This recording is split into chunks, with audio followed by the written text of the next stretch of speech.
Welcome to the Future in 15 show. I'm host Caleb Parker. If you're tuning in for the first time, the Future in 15 show is 15-minute interviews with entrepreneurs and business leaders who are innovating within their company and creating the future of their industry.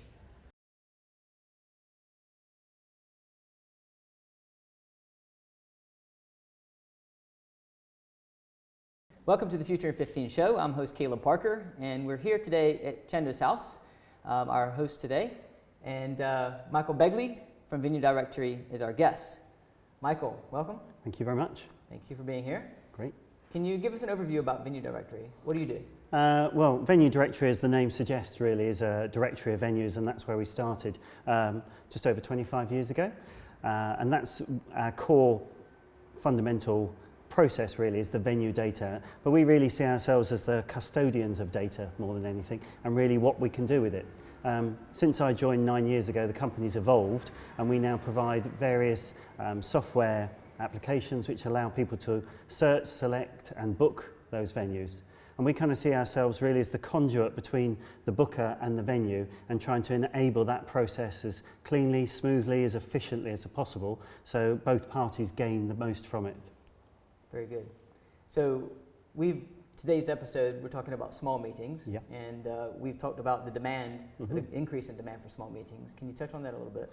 Yeah, well, the sort of company we are, we look after 70 clients in terms of their booking processes, and that could be a third-party agent, it might be a convention bureau, it might be a specialist website in terms of maybe healthcare venues, but we also look after CROs, central reservation organisations for venues. So with that sort of information and that sort of data, we're now looking at roughly around about 131,000 bookings a year that are going through our channel.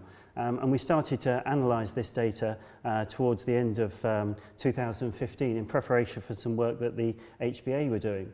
And it's really when we started to look at that data, we saw some quite alarming statistics from our point of view in terms of the small meeting size. We always knew there was lots of small meetings out there, and they made up the mix of a property like this. I mean, this building's got lots of lovely meeting space, some big, some small, but you know, most venues have a cross-section of different sizes. And the small meeting market has always been key to most venues. But we didn't realise how key it was. And those stats have revealed to us really that there's 74% of the business that's going through our channel at the moment, and it's obviously quite a large volume, is actually in the small meeting sector. So that's why we started to look at it in a lot more detail, because 3 out of 4 bookings are what we would regard as small meetings. When you say small meetings, what do you mean? What's the size of a small meeting? Well, there is a lot of conjecture around this, really. How big is a small meeting? If you talk to somewhere like the NEC, a small meeting to them is 200 to 300 people. But what we're talking about is a cross-section which goes from our clients, their serviced offices, right up to the big exhibition centres. So we've had to categorise this at a certain point, and we really took our lead from the HBA, to be honest. They wanted to analyse the data that we had for their venues and for their clients at the 30 mark. So we've looked at all the stats really for meetings below 30 people. So 30 people or less is considered a small meeting? Yeah, I think there's still a little bit of conjecture around there. It could be somewhere between 15 and 25 in most people's mind, but in terms of the stats we did, the cut-off point we used was 30 people. Okay. So if we think about a meeting for 30 people, we talked about earlier, before the show, about automation and how do we automate small meetings? Why should we automate small meetings? There's a lot of questions around that. Yeah, there is, and there's the whole thing about people's experience and adding the personal touch to the whole process and how that might work. And I think that's really key in moving things forward. But we also have to be quite harsh with ourselves as well and think how things have changed. I know we want to add the personal touch to things, and I'm all for that. We have a fantastic team of people back at my office who are there to give outstanding customer service, but there are certain things that do need to be automated, or I hate to use the word, but more commoditized in terms of their approach. And that's where you get the conjecture between small meetings, really small meetings of 5 to 10 people up to 30. There is a break point there where automation isn't appropriate. But it's also a case of the type of event as well. When we say small meetings, we might say a private dinner, or we might say a conference or a training session or a board meeting, something like that. And each one of those will require different levels of touch to the whole process, really. And I think automation can help with that and is required on certain types of those meetings and certain sizes of those meetings. One of the questions that our audience submitted before when registering was, can automation really replace the human touch, and is that a bad thing?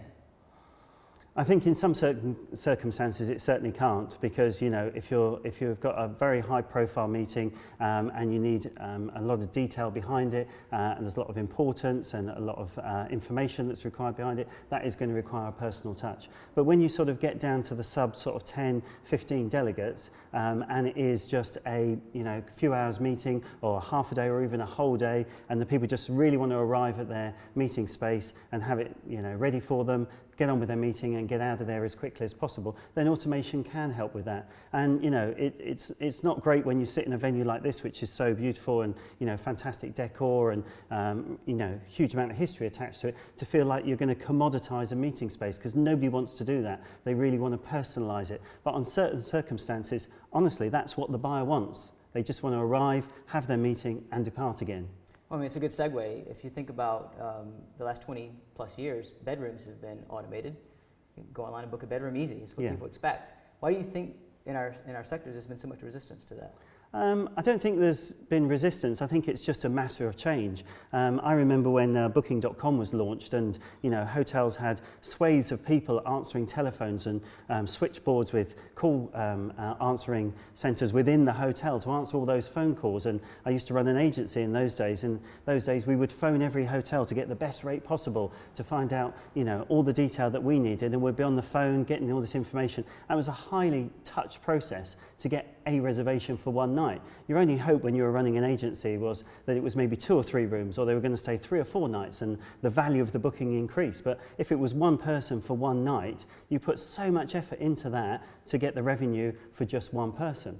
And I think it's just an evolution. When that came along in the early 2000s, people were going online, internet. Not everybody had the internet, not everybody had access to it. People, I think, sometimes forget how quickly the world has changed. And these days, most hotels, if they get an accommodation booking over the phone, especially in London where we are today, I think they'd be quite surprised, really. It all comes over the internet these days. And I think it's, with meeting space, it's just an evolution of that. It has become, a high touch, high personal service, but I think there's times when we need to segment that as well and sort of say, right, well, this is the high touch element, but this is the element where we can actually, work with this much better, more efficiently for both parties. Because it's not just the person booking it or the intermediary. These days, the intermediary is there trying to provide 3 options or more for a single booking. That's an awful lot of work that goes into that for the revenue they get from it. Whereas if they could see all the prices displayed, they could instantly save everybody a lot of time by just going, yeah, I'll go for venue A, B or C, whichever one fits my needs. So you're sort of touching on my next question. So we talked about automation replacing human touch, commoditization. How will, and these are negative connotations, but how will automating small meeting room bookings affect the way event organizers and agents work with venues? I think it's going to change. There's people out there now who, even in the accommodation world, are saying, well, we don't need to use a travel agent anymore. We can just do it all ourselves. And that's great, but you do have a duty of care behind travel, which is quite key. And you have that same duty of care now. I mean, we have all sorts of things going on in the world, and we need to be conscious of where our employees are and what's going on. So, an intermediary or third party is still required in this process. And you find it so much in the business travel world. I think it's just going to migrate really into our venue finding world as well. In the same way as I used to, as I say, I used to work for a business travel company before, and our sort of online business in the early 2000s was minimal, 5-8%. Now it would be 90 to 95% with most companies, but still those bookings are going through an application which allows the travel agent to jump in there and help when required. And I think that's going to be key as well. So I do think the two things work together. I think the endpoint user is going to get what they want because they want an instant answer. The company is going to get what they want because they need, consolidated purchasing, duty of care, and the venue is going to get what they need because they want to fill their space. So if all 3 parties are working well together, then surely everybody's got to be a winner. Going back to the stats you said earlier. So you said How many meetings, small meetings, that you're seeing now going through your system that are under 30 or less? Under 30 or less, that's going to be around about 96,000 meetings are for less than 30 people. Annually? Annually, yeah. In London? And that's across the whole of the UK. Okay. In London represents around about 25% of that value. So. Okay. I think the scary thing as well with that is what we've looked at is that outside of London, for every single one of those meetings, 6 options are being attached. So, 6 venues are being contacted to find the space for that one meeting. And in London, and I guess it's because of the density and the availability of that space, it's actually slightly higher. It's closer to 9 properties are being approached for a small meeting. So are you saying that if we automate this process across the board, it's going to save a lot of waste? It's going to save a lot of waste for both parties because the prices, the process of doing it is going to be there in front of the user. But it's also, if the user feels that, I quite like this venue, but I'm not sure. Well, firstly, I know which venues to go with, but now I can engage with the venues that are shortlisted for me based around my budget or my location. So we'd like to thank our sponsor, Shando's House. Shando's House is a Grade 1 listed Georgian townhome located right in the heart of Marylebone. And we're here today. Shando's House has 5 beautiful rooms, a garden terrace, which is right here behind us, and 17 amazing bedrooms. Shando's House is great for meetings, exhibitions, product launches, and receptions. Go to shandoshouse.co.uk. If automation is going to not replace human touch because people still want to talk to people, or if venues are afraid that it's going to replace human touch, is there a sort of a middle ground? I think there's always going to be a middle ground. There's a middle ground with everything, and we see it in every walk of our life really, in terms of everything that we do. Whether you want to get on a bus and you're going to use your Oyster card to do that here in London, or you're going to use your credit card now. Somebody's enabled that to make that happen. But still, in terms of chat facilities on websites, some people want to pick up the phone to British Gas. Some people want to chat online to them. It's just another alternative to get through to your target audience. And we were talking about this earlier, but we need to stop thinking about what we want as a venue and how we want our process, to put the customer exactly in front of you and say, customer, what do you want? How do you want the process to work? How do you want to communicate with us? And that's what I mean about the transition from, the old way of doing things, which was always on the telephone, or sometimes, not so long ago by fax. But these days, everything needs to be online. Everything needs to be much quicker, much slicker, much more efficient. And each person will choose their own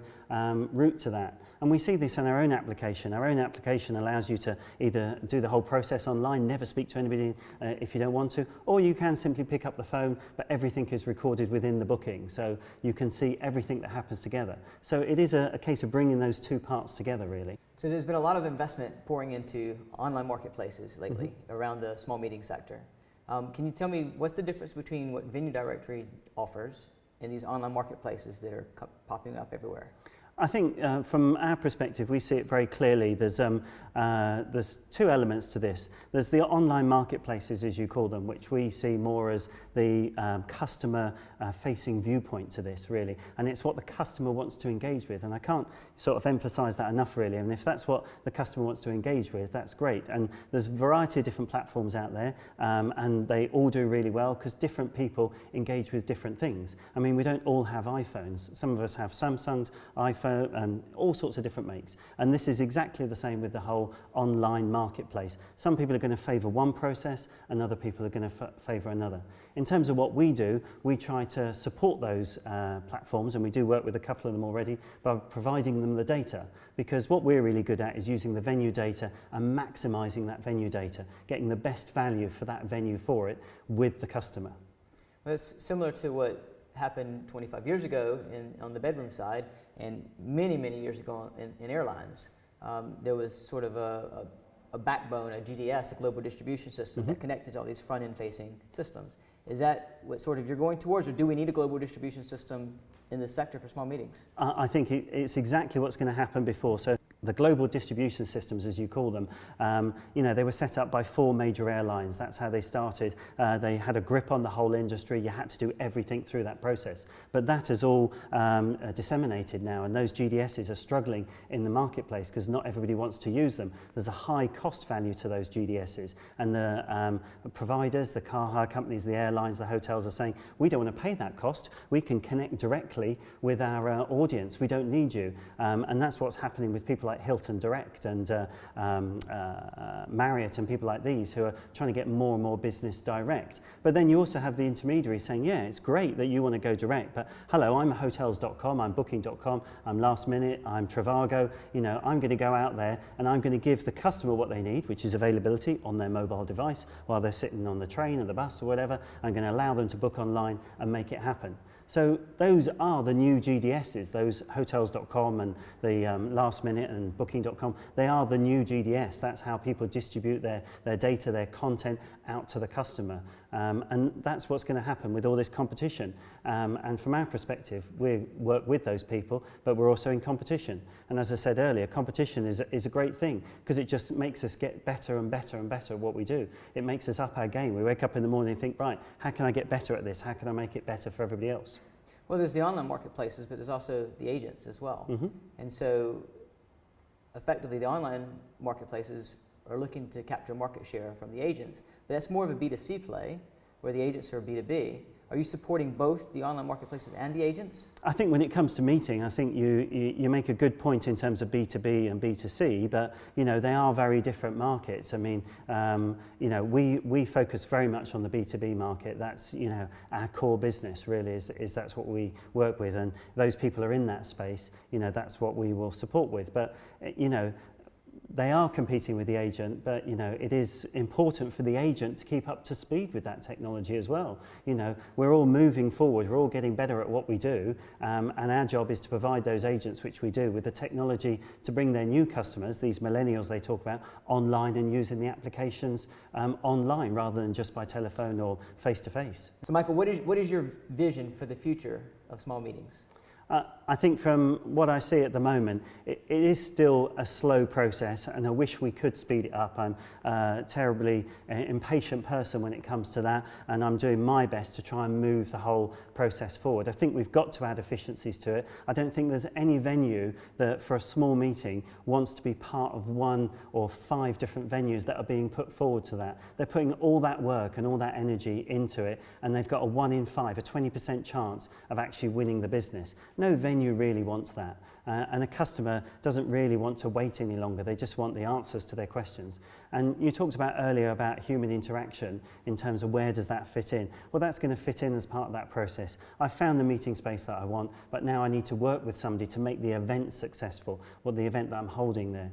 So in terms of the future, I think we've got to push technology forward with the venues. We've got to engage with the venues and find out why they're so resistant to using that technology and get them to see the benefits of it. Because certainly the ones which we've worked with, and we've worked with very closely with some major hotel groups, the minute they start to engage with the technology, they see the benefit overnight and they wonder why they took so long to engage with it. And that's just giving the customer what they want. So you give the customer what you want, the venue gets more efficient, everybody's happy. So from my perspective, automation, online, efficiency, that's the future.